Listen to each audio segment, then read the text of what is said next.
Everybody to the Saturday edition of the Huddle Hub podcast. My name is Metal Mike, and today we're going to get you guys ready for the Saturday afternoon games in the divisional round of the NFL playoffs. We got some news to talk about. I'm also going to give you my rankings because there's a ranking out there that some analysts are doing. There's one in particular, and he ranked from worst to best head coach jobs openings. Okay. And I'm going to give you mine. I'm going to give you my thoughts. Now, does my opinion matter? Maybe, maybe not. But I'm going to give you mine anyways, because I don't care. I'm going to give you my opinion on what I think is from best to worst. And guess what? You're going to know before I say it because I have the rankings as a scroll down below. Not right now, but I will. But the thing is I have reasons why I picked these teams from best to worst or worst to best, okay? Now, your worst is number 9, and then it works its way up to being number 1, which is the best. That's how I did it, okay?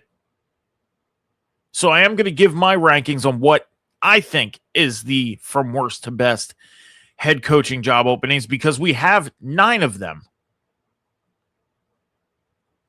I don't think in my lifetime have I ever seen 9 head coach job openings in the NFL.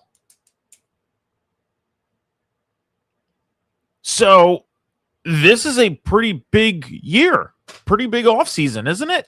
It is. And for one division in particular, and that's the AFC North.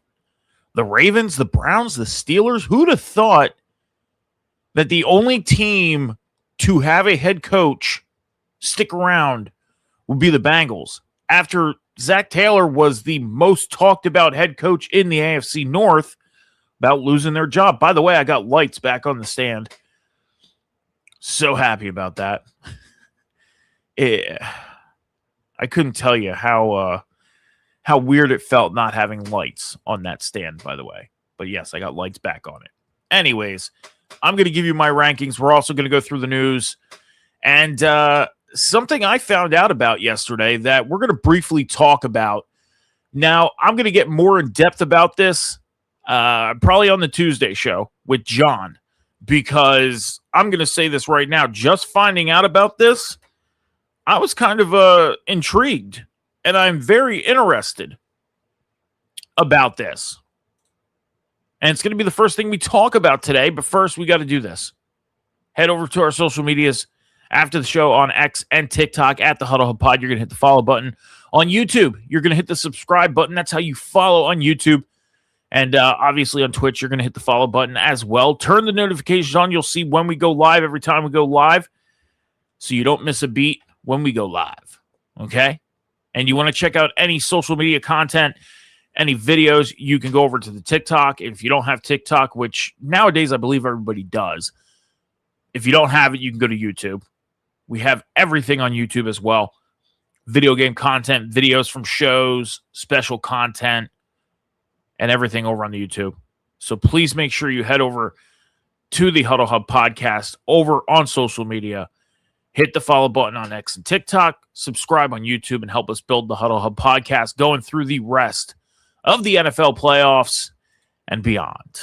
So the first thing I want to talk about is, and this is something I found out literally, I was laying down to go to bed at like 3 o'clock this morning. And, you know, you lay in bed, you scroll through your phone. And I was on Facebook, right?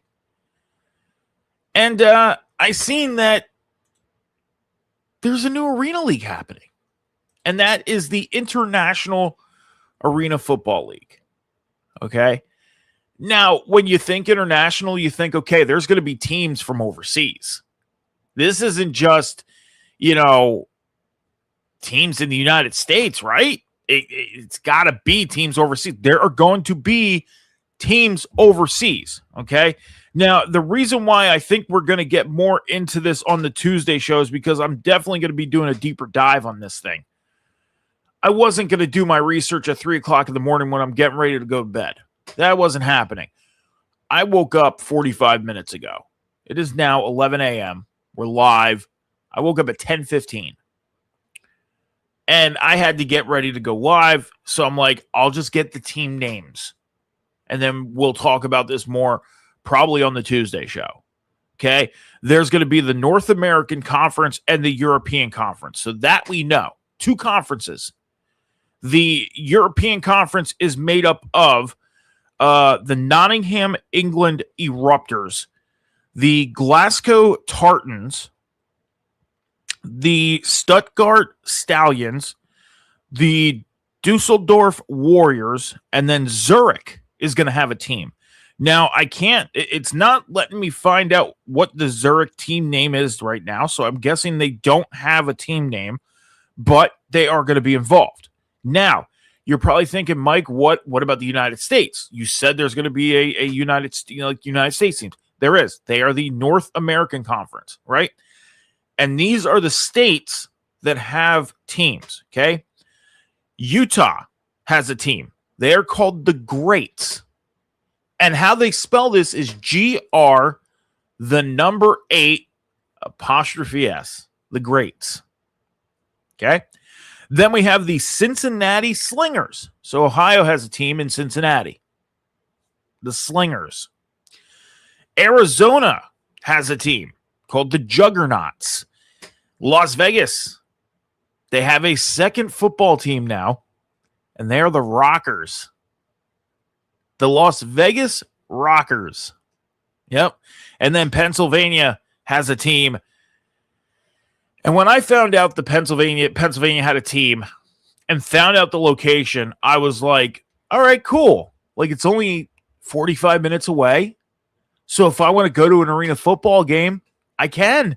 It's not far. I know where the arena is. I could drive there without having to use GPS. Been to this arena plenty of times. They are calling themselves the Benjamins. Like Benjamin Franklin, the Benjamins. You're telling me that you have free range of starting up a brand new arena football team, okay? We've had a UFL team called the Philadelphia Stars.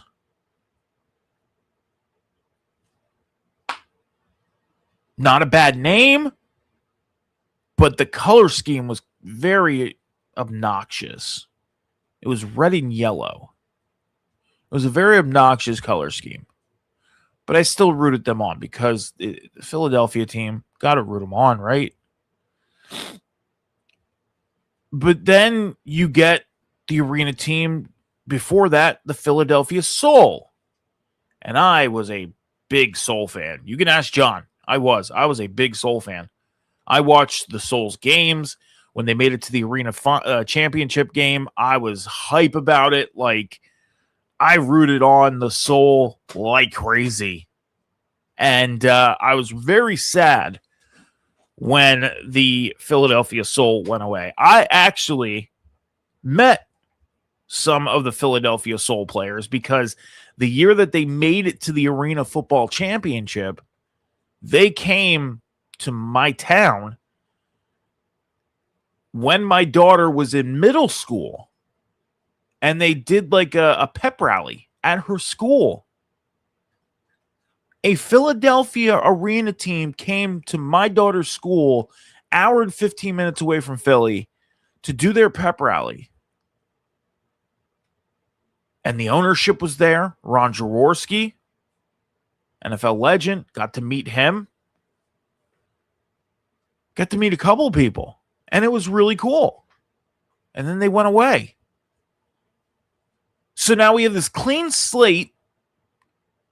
We had a good team in the Philadelphia Soul. We had the Philadelphia Star that, good name, crappy look because the color scheme sucked.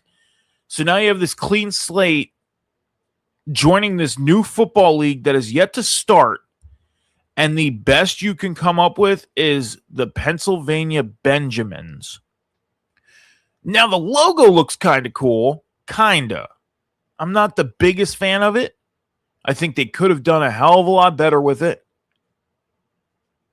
But then I'm looking at the other team's logos, and I'm like, man, you could tell they took the time to really put this thing together for their logos and name and everything. Now, the Utah name is a little like, I don't know why they went that route. I get it.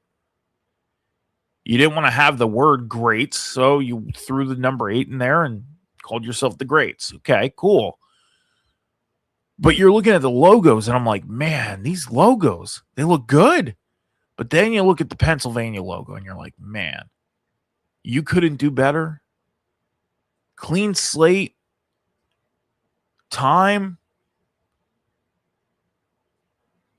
Like, it is literally a skull head with a green hat with a dollar logo on it, like right in the corner of the brim. A hat that what we picture Benjamin Franklin to be wearing, okay? Let me see if I can pull this. I am not going to be able to pull this thing up because they don't have just the logo yet. But you're telling me you couldn't take time and put the full out effort into this thing. Like that surprises me. Like, I don't know. I think they could have put a lot more effort into this name and logo. Yeah, because the Pennsylvania team doesn't have an actual like website link yet. The other teams do. So if you go on ialfootball.com, you can click on the other teams' links. The only teams that don't have a link connected to them yet is the Pennsylvania Benjamins and the Zurich team over in Europe. That's it. The other teams do. So you can check out the other teams' logos and stuff. They don't have rosters or anything. The league is yet to kick off. It doesn't actually even have a kickoff date when it's supposed to start. So all we know is all the stuff was being put together, and the information we do have is U.S., U.K., and Canada teams are going to be in the league. It's going to be traditional arena football. A few rules are going to be modified. There's going to be a 14-game regular season, and then there's going to be a playoff tournament and championship. Okay, so those are the basic rules of this league. That's it. So I'm going to look more into this and see if it's worth our time on Tuesday's show. And I mean, is it worth talking about at this moment, because it seems like this is an early stage of things. Okay, that's what I mean. Are we going to talk about it further down the road? I'm sure we will, because it is football and we are a football podcast. So I'm sure we're going to get more in depth with it. But with it being in the early stages that it's in, just giving these little bits and pieces here and there, it wouldn't be a bad thing. But it's also like, why not just wait till every bit of piece of information comes out, and then we have a kickoff date, when the season's going to start, all that stuff. You know what I mean? When team rosters happen, because you go on the website right now, if you're a football coach and you're looking for a job and you wouldn't mind coaching the Arena League, there you go. Go on the website, ialfootball.com, and you can sign up to become a coach for one of the teams. If you are a football player and you are looking to play football at the professional level and you didn't make it to the NFL and you're playing in like a in some like semi-pro league right now, and you're looking for more football to play throughout the year and you want to play Arena, go to ialfootball.com and go sign up. So I can tell you there's a section for that, to be a coach and to be a player. So go look at it, go check it out, and there you go. ialfootball.com to sign up to become a coach and or player. All right. So like I said, I think we might wait a little longer. We might wait to get all the information on this before we start really getting into depth. So we might wait. We might wait until further down the road to talk about this, until everything comes out, because right now it's at the beginning stages of everything. So let's see. But guys, I wanted to talk about this real quick, just kind of get this out there, that there's going to be an Arena Football League, and I'm kind of excited about it because I do like Arena Football. I do, and I got to root on the Pennsylvania team.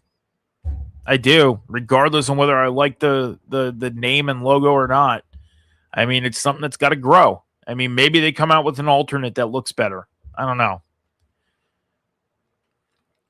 They just you got to think about the stuff, to shirts, hats,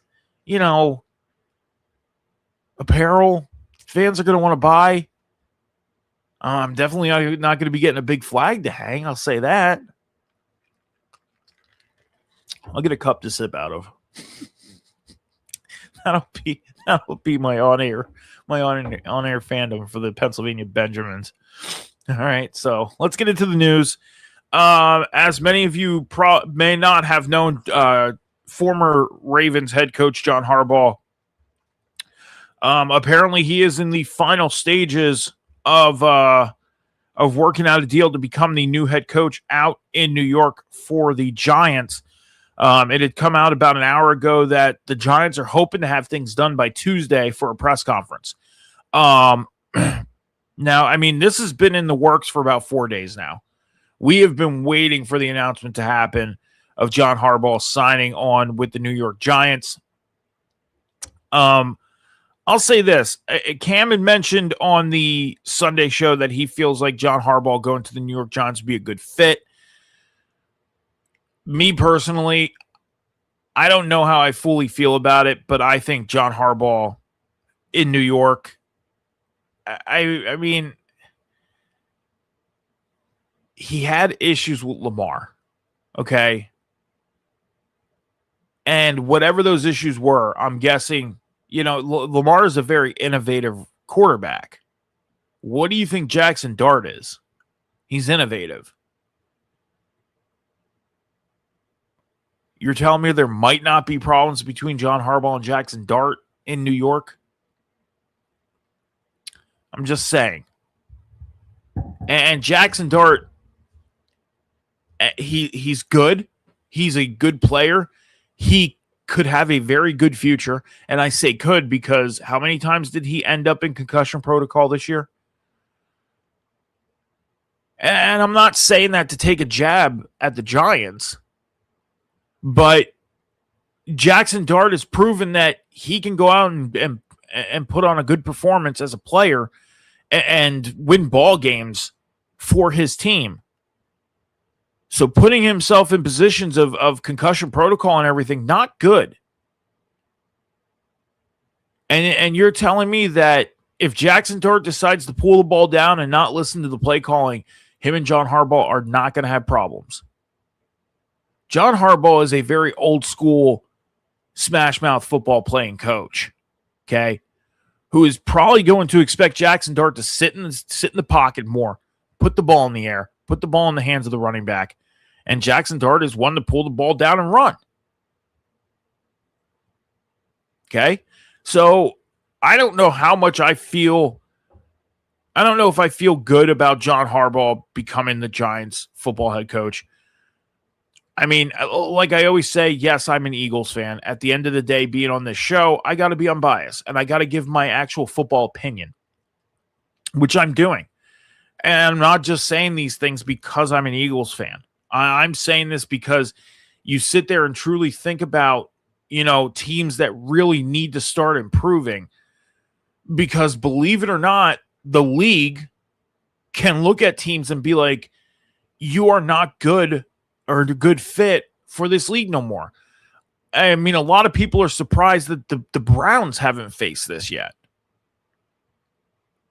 Making the playoffs 2-3 years ago saved them. Honestly, I think. It gave them another 4-year leadway to at least make the postseason. And I said it on the show the other day with John that I feel like the Browns are one adjustment on offense away from becoming a very dangerous team. Because that defense, that is a good defense in Cleveland. Very good defense in Cleveland. And it's all led by Myles Garrett. Carson Schwetzinger, being the rookie that he is going to lead that team in the future on defense. Now they got to figure out the offense. So the question lies, is John Harbaugh truly going to be a good fit in New York? Because you got to think of it. If the rumors are true that he had issues with Lamar, because Lamar was an innovative quarterback that, did what he did. He'd run the ball under his own accord. Even if it wasn't set up, he'd do it. Stuff like what the hell do you think is going to happen with Jackson Dart? I'm just saying. So is John Harbaugh a true good fit in New York? I don't know. And again, I'm not just saying that because I'm an Eagles fan. I come on this show, I'm very unbiased, and I don't know if John Harbaugh is a good fit in New York. I don't.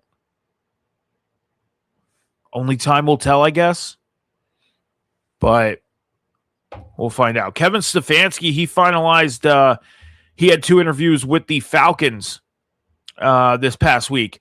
So it looks like things are starting to lean towards Kevin Stefanski, the former Browns head coach, to becoming the new Atlanta head coach. I think this would be a decent fit. Kevin Stefanski is a good head coach. Now, again, he was in Cleveland. Cleveland was a mess these past 2 years. I mean, what Cleveland gave this man to work with after the Deshaun Watson trade is horrendous. And I'm not saying that the players are horrendous. It's just the situation he was put in. He had 15, 14, 13 starting quarterbacks in the past, 4 years? How do you work with that? Like, yeah, he had the year where he had 5 starting quarterbacks, helped him get to the playoffs. But you don't want to make the postseason under that pressure. You don't want to make the postseason knowing it took you 5 different quarterbacks to get you there. You don't. You don't want that. You want to be able to say, my guy, insert name. Name. One singular name helped me lead my offense to getting to this point. You want to be able to say it. Now, sometimes circumstances don't help that. And what I mean by that is the 49ers. Brock Purdy was hurt earlier this year. Mac Jones came in, kept the 49ers head above water, led them to winning games, and then Brock Purdy got healthy and came back. Okay? Now, the situation Cleveland was in was like, bench this player because he's not good. Let's bring in this guy to do it. He didn't do good. Bench him. Sign another guy. Bring him in. Oh, he got injured. Let's go out and get Joe Flacco. Bring him in. He'll lead us the rest of the way. Because Deshaun Watson's in trouble right now because, yeah. You don't want those circumstances. But the circumstances in San Francisco is a little more understandable. So I think Kevin Stefanski out in Atlanta, if the right quarterback is under center, I think is going to be fine because I think the Falcons right now are a team built ready for success. They are. Now, whether Michael Penix is the actual quarterback, the guy to go with, is still in question because the kid took over with, 4 games left last season? He got through a quarter of the way through this season before Kirk Cousins had to take over because he got hurt. Oh, and then the news comes out. He's injury prone. Go check out his college, and even high school career, injury prone. That's rough. And if it's public knowledge, go check it out. Michael Penix has injury issues. So Atlanta may have bit off more than they could chew. Go out and give Kirk Cousins the big contract, and we're going to draft Michael Penix because he's there. Stupid. I still believe Kirk Cousins can be the guy in Atlanta. I do. I think Kirk Cousins can still be the guy in Atlanta, but you got to start giving him that motivation. And it's been proven already that Kirk Cousins, go watch the quarterbacks documentary on Netflix. Kirk Cousins, he deals with some motivational struggles, like a lot of us do. So sometimes, just like a regular human being needs help with that, he does too. And there's nothing wrong with that. Then help him. He could be your quarterback. Because Kirk Cousins has proven before he can be successful. So there you go. So Kevin Stefanski in Atlanta, maybe it happens. I think Kevin Stefanski fits a little better in Atlanta than John Harbaugh in New York. The Miami Dolphins are setting up their in-person interview with Green Bay Packers defensive coordinator Jeff Hafley. Again, wondering if that's going to be a good fit or not. I mean, the Dolphins, I didn't really get to look at their defensive statistics throughout the year. I didn't get to see their final rankings. Normally, I look at that by now, but I didn't. Having a defensive-minded head coach, could it help the Miami Dolphins? Maybe. It could. But the Dolphins, I think right now, as much as they need help on defense, they need help on offense too. Because is Tua Tagovailoa going to be the guy next year? Who knows? Is Tyreek Hill going to come back? Because he was injured all year. Who knows? Devon Achane was the guy that pretty much helped them get to their 7 wins along with Waddle. So it's tough to say in Miami. So Jeff Hafley, maybe. We'll have to see. I'm trying to see if there's any new head coaching information here before we move on. Yeah, I mean, there's like a bunch of interviews that have happened. We don't have to go through all of them. We're already 30 minutes in anyways.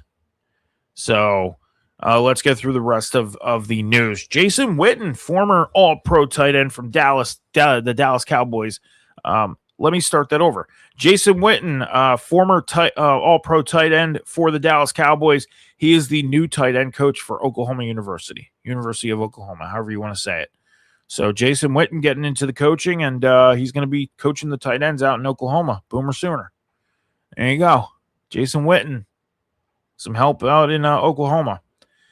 Howie Roseman, GM of the Eagles, he spoke about A.J. Brown this week, saying that the Eagles are always looking for great players to come in and help succeed for this team. And A.J. Brown, he considers A.J. Brown one of those great players.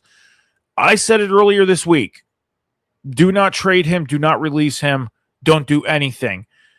Let cooler heads prevail. Yes, the rumors are out there that A.J. Brown, requested trades throughout the season. As a player that's upset, probably should, right? Because they're not happy with what's happening. Kevin Patullo, I almost said Stefanski, because Kevin Patullo pretty much took the ball out of his hands in a sense. And then when he would put the ball in his hands, it would be in situations of like, I don't know whether the ball was meant for him to go to him. Yes, A.J. Brown should catch a ball no matter what. I get that. But it's like when you take the ball out of the hands of a guy who expects to get at least 60, 65, 70 catches a year, and you only put the ball in his hand, let's say even 50 times in the year, that's taking the ball out of his hands, okay? Running back who had over 300 carries in a year only had, let's say, 200. It's kind of taking the ball out of their hands. It's 100 less rushes. So I say right now, don't trade him. Don't release him. Don't let him walk. Don't do any of that stuff. Let cooler heads prevail. And in about a week or two, a month, or even if you have to wait until May, because I know there's certain things that occur to where coaches aren't supposed to contact players and stuff like that. Wait until then to talk. Get a new coordinator in there and figure things out. Hell, even talk to AJ and say, hey, look, do you have any history with this coordinator? What's your history with them? What's your relationship with them?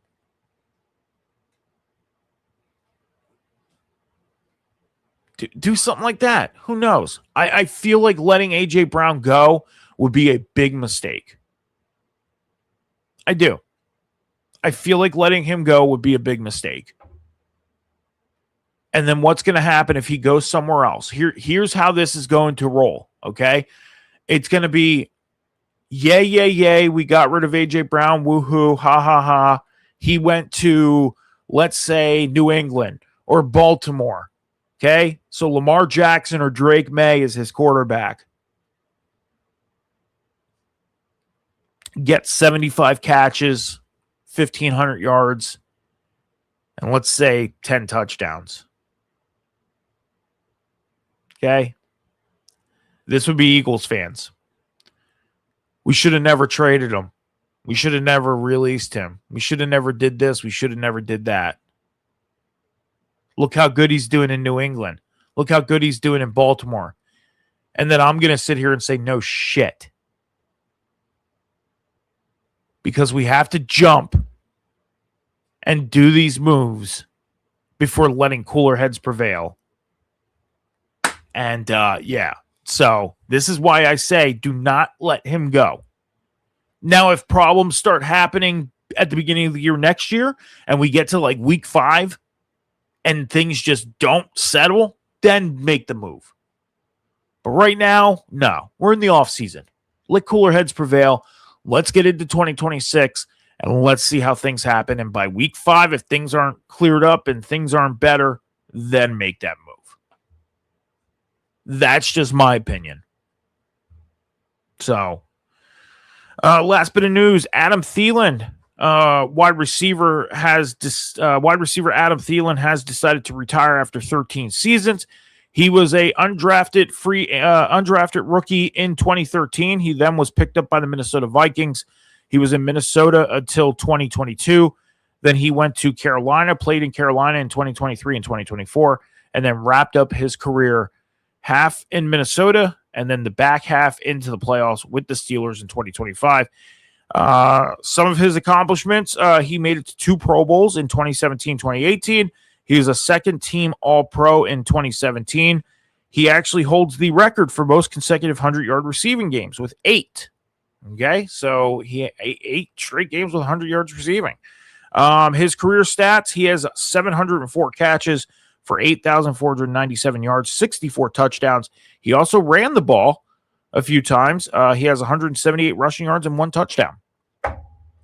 So Adam Thielen, after 13 seasons, has decided to call it a day in the NFL and his NFL career. Good luck in your retirement, and enjoy your retirement, Adam. We wish you the best here at the Huddle Hub Podcast. Okay.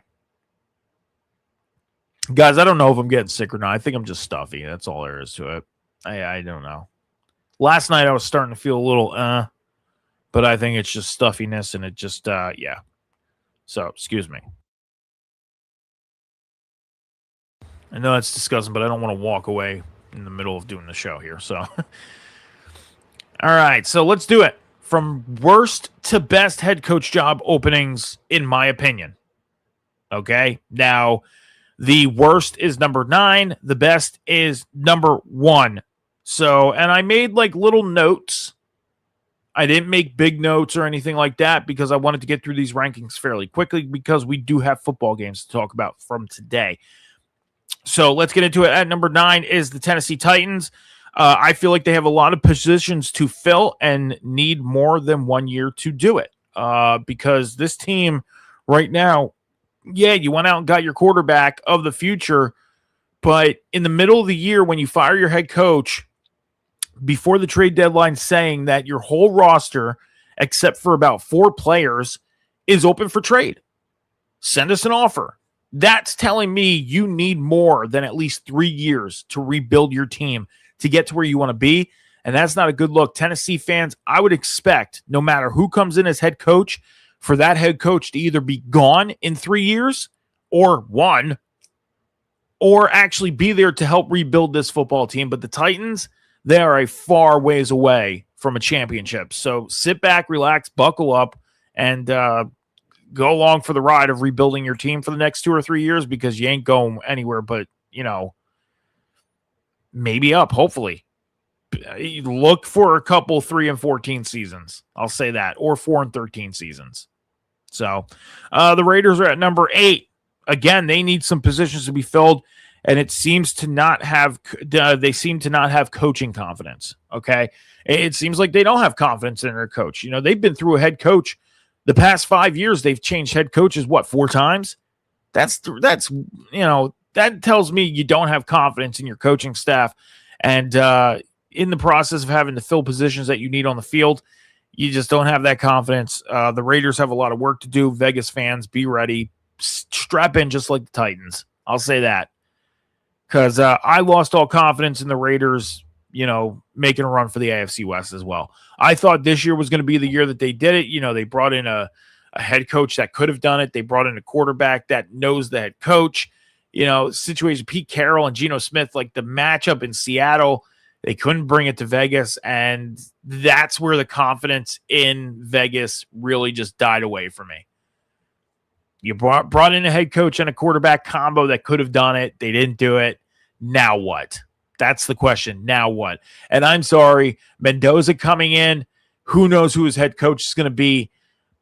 If I'm a Raiders fan, strap in for the next 2 years. That's it.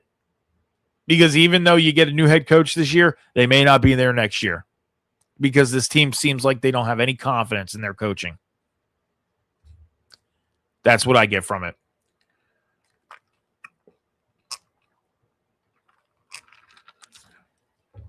All right, the Cardinals are at number 7. Having quarterback issues, coaching issues, and being in arguably the toughest division in football, the Cardinals are at number 7. Whatever head coach comes in there, I will say this right now. Make sure it is in your contract that you have a clause that you cannot be fired before 3 years. You're going to need time to build up, and you may not have Kyler Murray. You may have to start with a fresh quarterback next year. Make sure you have a clause in there. You cannot fire me until at least 2028. Just saying. Because there's no way you're getting past San Francisco. There's no way you're getting past Seattle. There's no way you're getting past Los Angeles. So division championships out the door. And if you can't win your division, then that means you can't get into the playoffs unless other teams lose and you win a couple more ball games, getting in as a wild card. And then even then, you ain't raising the Lombardi anytime soon. Strap in. It's going to be a ride in Arizona. At number 6 is the Giants. Okay, now the Giants, they have impressed me in the draft last year because it was hard to argue whether they had the best draft class or not, okay, or the best draft or not out of all the teams, okay. They had a very good draft. Bringing in Cam Scatterbo, getting Jackson Dart, Abdul Carter. Like the Giants had a very, very good draft. Probably it's a grade A draft, right? Okay, and I'm not going to go back on that. They did have a very good draft. Now they're in the position of possibly bringing in John Harbaugh. And like I said earlier, is this a good match? I don't know. I don't know because Jackson Dart, you kind of look at him, you see somewhat of a young Lamar Jackson, right? And if the rumors are true that Lamar and John didn't get along, what do you think is going to happen in New York? Just saying. So what I think the Giants need to do, number one, they have a young roster. They're going to need to bring in a relatable head coach. And hopefully John Harbaugh, if he is the guy, if he gets announced on Tuesday in the press conference that he is the guy, and we get that announcement in the next 48 hours that he is the guy in New York, then hopefully he relates with this football team. Because if not, it's not going to be a success. You see all the videos of people saying that all the other teams are fearing the Giants now for bringing in John Harbaugh. I'm going to say this as a fan. I don't fear it. I don't at all. I don't.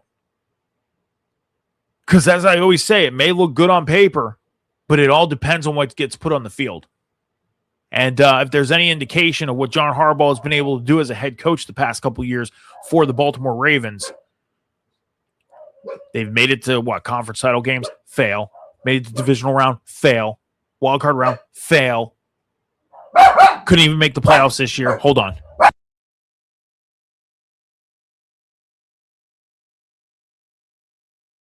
Sorry. Dogs. But all those playoff appearances, fail. Couldn't make the playoffs this year. Last game of the season, your kicker couldn't make a field goal. Just saying. So the Giants, they need a relatable coach to come in. And I don't know if John Harbaugh is that guy. So the Dolphins, they are at number 5. They have quarterback issues, obviously. Tua Tagovailoa with the concussion issues and everything. Whether he's going to be the guy next year or not, who knows? They are very shaky and inconsistent with their positions as well. So bringing in a head coach to take over a team that is a little bit of a mess.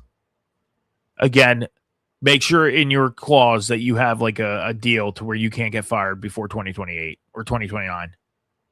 I'm just saying. The Miami, I think, is more of a mess than they put out to be because they can go out and win ball games. They have a lot to clean up out in Miami. They do. The Falcons, I think they're built to succeed. Now, the quarterback positioning is at question because of the fact that Michael Penix Jr., all the news coming out and all the information coming out that he was injury prone in college and in high school. Now coming into the pros, got drafted in the first round. Kirk Cousins, again, he is a guy that you can tell he needs some motivational, boost, which there's nothing wrong with that. A lot of players do need that motivational boost, right? So for Kirk Cousins, you give him that motivational boost, there's a chance that, he comes back and takes over this football team. I said at the beginning of the year last year, I said that I feel like Kirk Cousins can still come in and take over this football team.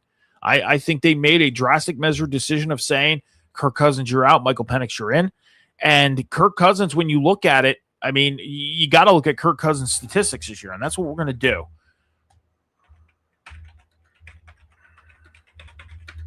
Okay, now under all circumstances this year, you look at, let's see, Falcons. Okay, there we go. Okay, 1,721 yards, 10 touchdowns, 5 interceptions, 84.8 rating with a 61.7 completion percentage. Not bad for coming in and taking over in what, week 6, week 7, week 8, somewhere around there. Not bad. So Kirk Cousins and touchdown interception ratio, not bad. It's 50%. Give Kirk Cousins another full season. You might have an opportunity to reboost him and get back on track in Atlanta. So I'd really double think that before getting rid of him. Yes, you restructured the contract so you can make the decision whether you want to let him walk, let him go, whatever it may be, trade him. I would really think about that, Atlanta. I would, because you got to bring in a head coach first. Bring in a head coach and then make that decision. And Kevin Stefanski is the guy. I have a feeling that Kevin Stefanski and Kirk Cousins might get along very well. I do. I do. It might be a good fit. It might be. So the Pittsburgh Steelers are number 3. They need a fresh scheme. We know that. I mean, the old scheme, obviously, with Mike Tomlin being there for 19 years, they need to figure something out to where they can make things fresh and new and a different feel in Pittsburgh. Because when you think about the Pittsburgh Steelers, you think they're in Pittsburgh. They're in the Steel City. They are an old school smash mouth football, town that, they want to go head on with things, right? You could still do that, but change up the scheme a little bit. Try and make it a little more exciting. And I'm talking about the play on the field. But with that being said, you got to think about your quarterback position. Is Aaron Rodgers coming back? Is he done? Is he going to go elsewhere? Who knows? The only thing you have right now is Will Howard, and Will Howard has little to none experience in the NFL. That's tough. Bring in another veteran at quarterback that can help Will Howard get, his transition into taking over the team.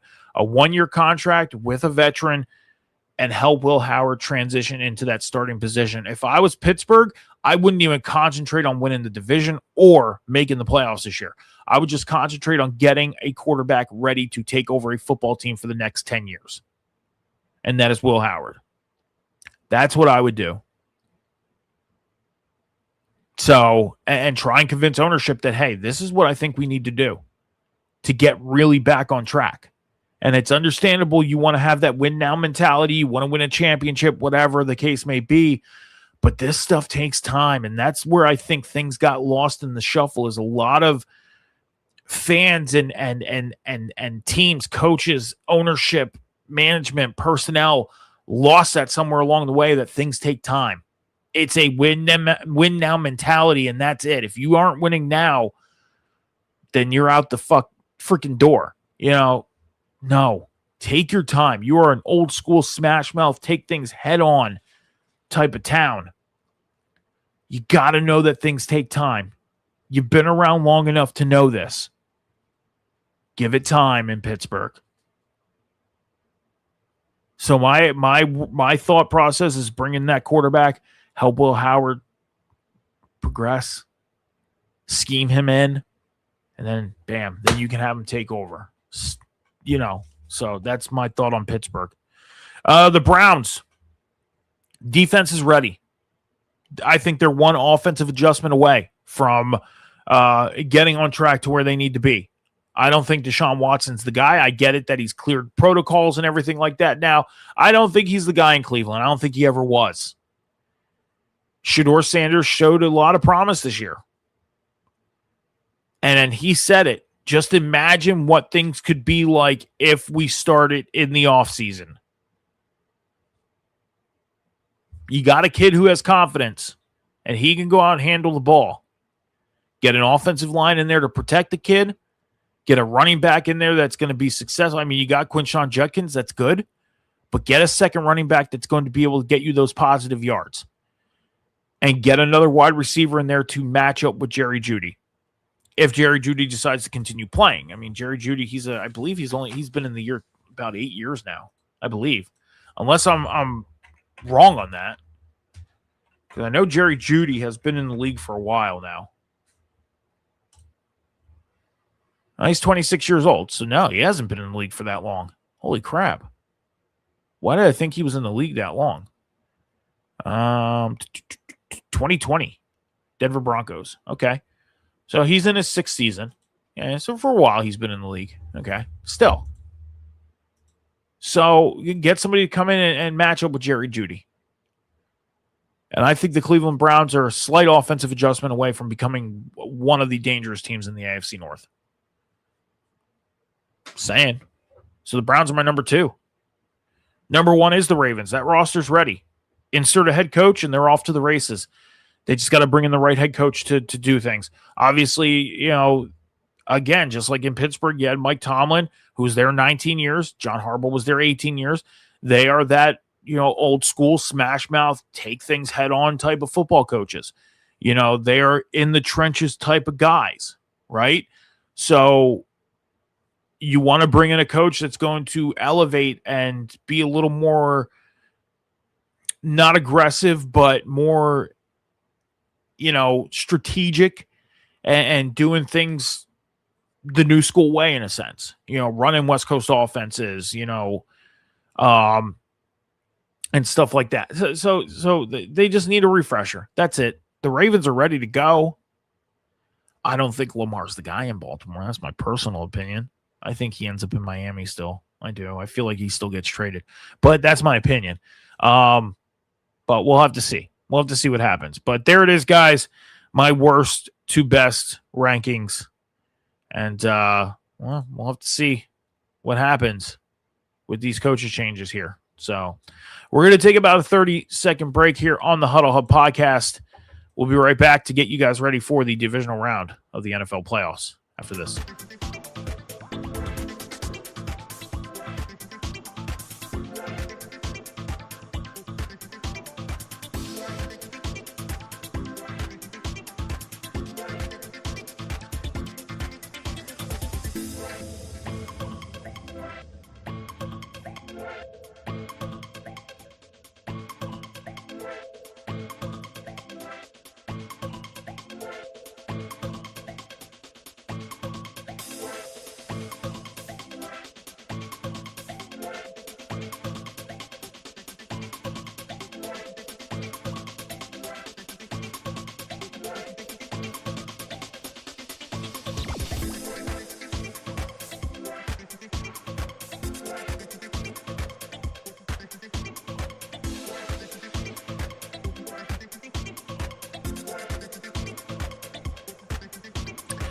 I love this music they add into this. Like, I don't know. I jam out to this. When I do my Road to Glory series, let me turn this down a little bit.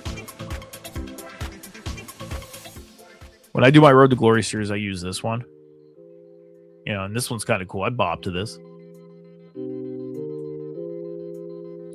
And I was going to use this one for the show, but I was like, I use this one for my Road to Glory series. I ain't doing that. No way. This is my Road to Glory theme song.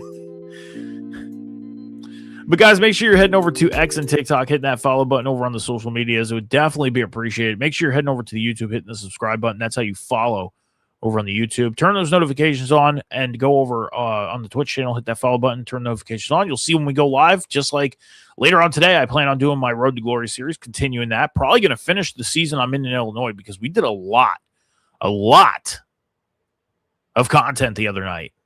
We played 5 games and we have like 6 left. So we might finish it today. We might, because I'm pretty much into where we're at with the Road to Glory series. But anyways, over on X and TikTok, you're going to hit the follow button. YouTube, you're going to hit the subscribe button. That's how you follow. And, of course, on the Twitch channel, hit the follow button. All the links to all of our social medias are in the bio. And it will take you to whatever social media you desire to go to because, again, I believe everybody's on TikTok and YouTube. On X, probably not, but we make show announcements on X anyways. We make show announcements pretty much everywhere. We promote the Huddle Hub podcast and help us build the Huddle Hub podcast, going through the rest of the NFL playoffs and beyond. So there it is, guys.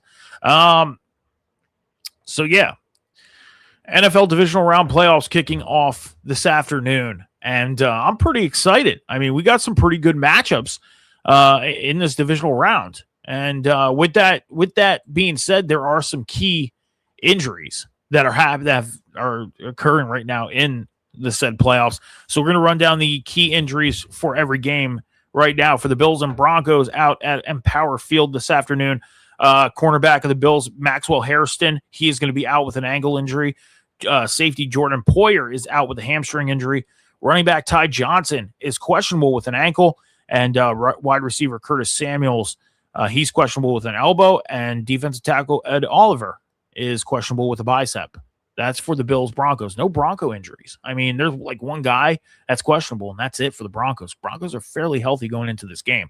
For the 49ers and Seahawks out at Lumen Field, safety Jair Brown of the 49ers, he's going to be out with a hamstring injury. Fred Warner, linebacker, is going to be out with an ankle injury. Ricky Pearsall's wide receiver is questionable with a knee injury. For the Seahawks, tight end Elijah Arroyo is out with a knee injury, and quarterback Sam Darnold is questionable with an oblique injury. Now, Sam Darnold apparently has not thrown a football since Wednesday. So their backup quarterback is getting ready just in case he has to go in there and play some football. So we'll have the key injuries for you guys for the Texans and Patriots game tomorrow, and the Rams and Bears as well. Not a lot of players on that list, but we'll run down those injuries for tomorrow. So, So we will be live tomorrow morning. Me and Cam will be live 10:30 a.m. Eastern Standard Time to get you guys ready for the Sunday games. But let's get into the Saturday games, okay? I'll just use this as my timestamps, okay? So as you know, you guys know, we obviously, cut our social media stuff. I try and get videos together for you guys every day. So, like, if I go live right after this with my Road to Glory series, which I was planning on going live at like 1 o'clock, because I had some stuff I had to do today, because I have a very important meeting on Monday and Tuesday and Wednesday. And I had some stuff I had to do today, but it is snowing like crazy right now. And John, who started his new job a couple weeks ago, he started work at 3 o'clock this morning. He just got home a while ago, and he had texted me and said, if you have any plans today, reschedule them for tomorrow. Roads are terrible. So looks like I got to wait till tomorrow to do the things I wanted to do today. So, all right. So let's do this. Let's put this at 58.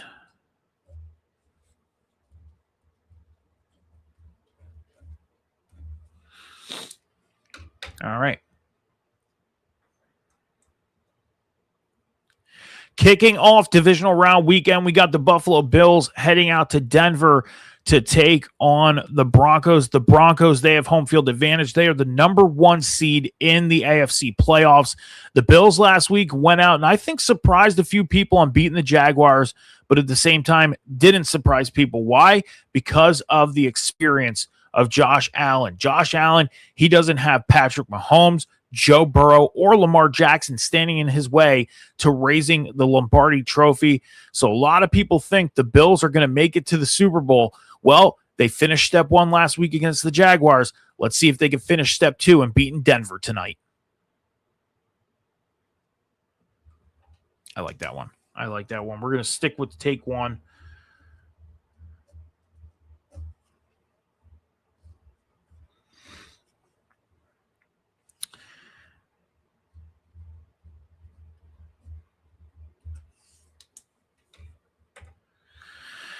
We'll do Seahawks 49ers in about 10 seconds. I got to work on the timing. That's all, because this is all for social media. I should do this before we go live. That way I can just talk about the games. Okay.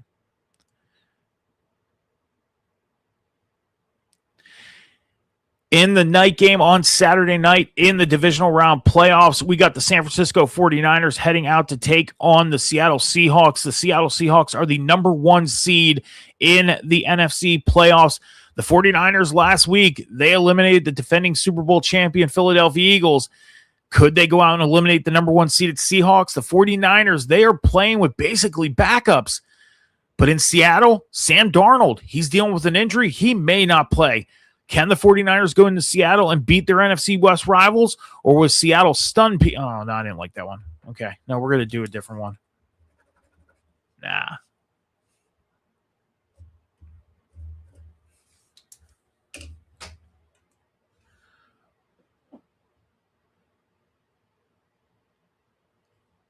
In the Saturday night game in the divisional round playoffs, we got the San Francisco 49ers heading out to Seattle to take on the Seahawks. The Seahawks, they are the number 1 seed in the NFC playoffs. Now, the 49ers, they went out and beat the defending Super Bowl champion Philadelphia Eagles last week.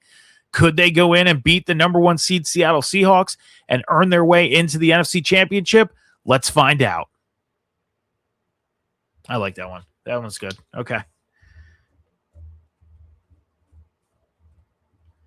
All right. So real quick, my thoughts on these games. Number one, I think the Bills go in and do beat the Broncos tonight. Again, I mean, the whole motivation thing of Josh Allen not having Lamar Jackson, Joe Burrow, Patrick Mahomes in his way of getting to the Lombardi Trophy. You think about that. Like, he doesn't have to worry about all that. But you got these young kids and Bo Nix and Jackson, all these young kids, these quarterbacks that are coming in and being innovative and all that stuff. That's all great, but it's all about the experience. And you're in the playoffs. This is a different season. I think Buffalo can go out and beat Denver tonight. I did take Buffalo in this game. The San Francisco 49ers, again, they've kept their head above water all season with what they've been dealing with the injuries and all that stuff. The 49ers being that team that's saying, our backups are good enough to go win and beat the defending Super Bowl champions, I think we can go out and beat the number 1 seeded Seahawks. So I think the 49ers beat the Seahawks. I think both number 1 seeds get eliminated tonight. I do. I think that. So, but that's it, guys. That's all I got for you guys today. Me and Cam will be back tomorrow to get you guys ready for the Sunday games. If you want to find me on social media, Instagram, X, TikTok, Snapchat, MetalMike714, that's where you can find me. There is a new app out there, okay, that I joined yesterday. Now, it's fairly new. It's like TikTok, but it's a different name. I don't want to promote it yet because I don't know how I fully feel about it. I haven't gone live on it yet or anything like that. So once I get a feel for it, if I like it and I stick with it, then I'll add it into the places you can find me on social media. But for now, it's going to be kept as a secret for now until I get used to things. Okay. But this is where you can find me: Instagram, X, TikTok, Snapchat, MetalMike714. Again, you can find us on social media, on X and on TikTok at the Huddle Hub Pod, over on YouTube at the Huddle Hub Pod as well. Hit the follow button on the X and TikTok, hit the subscribe button on the YouTube, and of course, hit the follow button on the Twitch channel. All the links to all of our social medias are in the bio in the Twitch channel, and it will take you to whatever social media you desire to follow us on. Hopefully it is all of them, but I understand, again, not everybody uses all of them. But follow us on the ones that you do use. It would definitely be appreciated. And you'll see some videos from today's show posted later today because I'm going to go in and edit and throw them up and get them ready for you guys. So also, I plan on doing my Road to Glory live probably in about 2 hours or so. So I will be live on the Twitch and YouTube as well. With that being said, appreciate everybody coming out, checking out the show today. Me and Cam will be live again tomorrow, 10:30 a.m. Eastern Standard Time, to get you guys ready for the Sunday games. Be good to each other, be kind to each other, take care of each other, be patient with each other. Remember, the world is not moving as fast as you think. If you come join me today for the Road to Glory series, awesome. If not, we'll see you guys tomorrow on the Sunday show. Have a great day, everybody. Deuces.